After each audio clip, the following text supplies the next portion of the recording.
Welcome to the course. My name is Michael Greer, and I'm looking forward to working with you for about the next 7 weeks or so.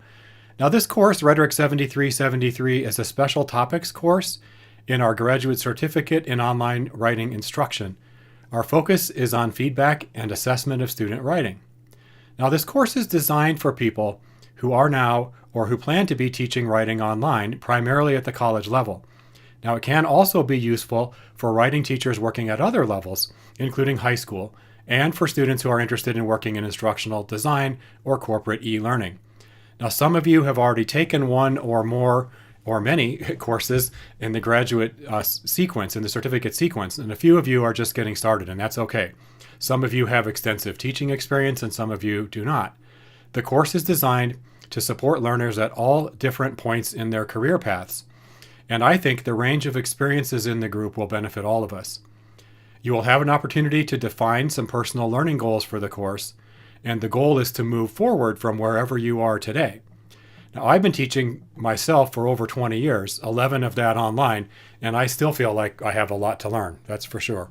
No matter if you have many years of online teaching experience or none at all, the activities and the readings in this course can help you develop more efficient and more effective ways of responding to student writing.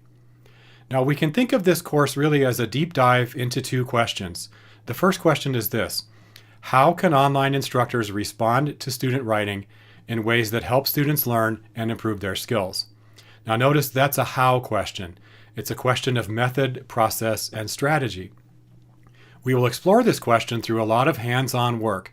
We will do writing assignment prompts, we will test them out, we will role play as student writers, provide feedback to each other, and assessment on each other's writing in a kind of lab or workshop setting.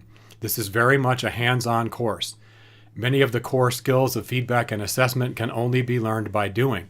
So we will be doing a lot of doing. Now, the second question is related, kind of the flip side. And the second question is this: why are some feedback and assessment methods more effective than others? So you'll notice the second question is a why question. Therefore, it is a question of theory and research. Now, since at least the 1970s, scholars in rhetoric and composition have been studying student writers and learning what works and what doesn't. We have a substantial knowledge base about the composing processes of student writers and how different kinds of instruction and interventions can help or hinder their development as writers. Now, our guide for this why question is Beth Hewitt. Beth is the author of two books that we will be using as primary text for this course. This one called Reading to Learn and Writing to Teach, and a second one called The Online Writing Conference. These are both open access ebooks that will be linked into the course schedule. You can read and download them as PDF files at no cost, so they're freebies. Thanks, Beth. We will also be bringing in some additional readings and research materials, much of which will be things of your choice. You can do some research and bring in topics in ways that I will be explaining soon. Now, like all of the courses in the COWI sequence, certificate sequence, this one uses a model of what we like to call reflective practice.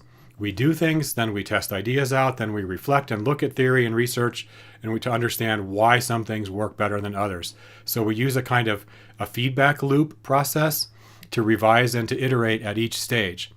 Now, in the live classroom, of course, the only real user feedback most of us get comes in the form of the actual student writing that shows up in our inboxes when an assignment is due. And in many cases, we may discover only too late that an assignment was maybe too difficult or poorly explained or not adequately supported by instruction, right? A bunch of papers show up and you're like, oh, man, these are not very good. Oops. So this course is designed to help with that. So the way this works is we're going to be getting and giving a lot of feedback as fellow instructors to each other at every step. So in this class, unlike out in the wild, we get to peek behind the curtain really and see inside of each other's processes and each other's thinking.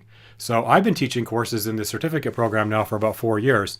And for me as an instructor and online, I find this process to be incredibly valuable and quite challenging, honestly, too. Even for me with a lot of experience, I'm always trying to up my game because I see, ooh, that didn't work.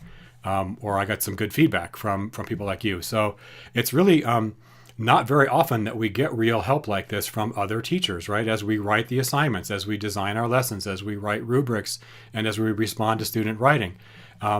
We don't usually get that. So this kind of lab workshop environment, I think, can be very valuable, even for those of you who have quite a bit of teaching experience, because teaching is, it's like golf. You can never really be that great.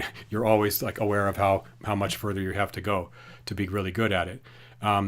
Now that model, the way this course works, just to give you a heads up, many of you are familiar with this because you're old pros in the certificate sequence classes, but it does require a certain willingness to be vulnerable because you're kind of showing the process, you're showing behind the scenes of your own teaching, which we often don't do in the academy these days.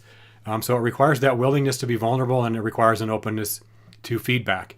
You need to be willing to listen and learn from each other. And so far, that's never been a problem, but I just want you to be aware of that. That's the way these courses work. There's a lot of back and forth, and we do share work in progress with each other and give each other editorial and user experience feedback on that. So there's a little bit of vulnerability in the class, but we're all in it together. So I think that will be fun rather than problematic. The other thing I want to mention about that in terms of the way the course is organized with this reflective practice lab feedback model is you got to stay current. I mean, really, really, really, I cannot emphasize that enough. You're going to be partnered in teams of two, highly, highly, highly dependent on each other. So it's incumbent on all of us to keep current with the weekly assignments and the weekly deadlines, and that includes me. Be prepared to spend at least 4 to 6 hours per week doing the readings and writing assignments for this course. Please make every effort to stay current for yourself and for your peers in the course. So that's a little bit about kind of the framework and how the course works. So to get started, read through the rest of the materials on this course homepage, and then jump over to week 1 and dive in when you're ready. All right, welcome to the class.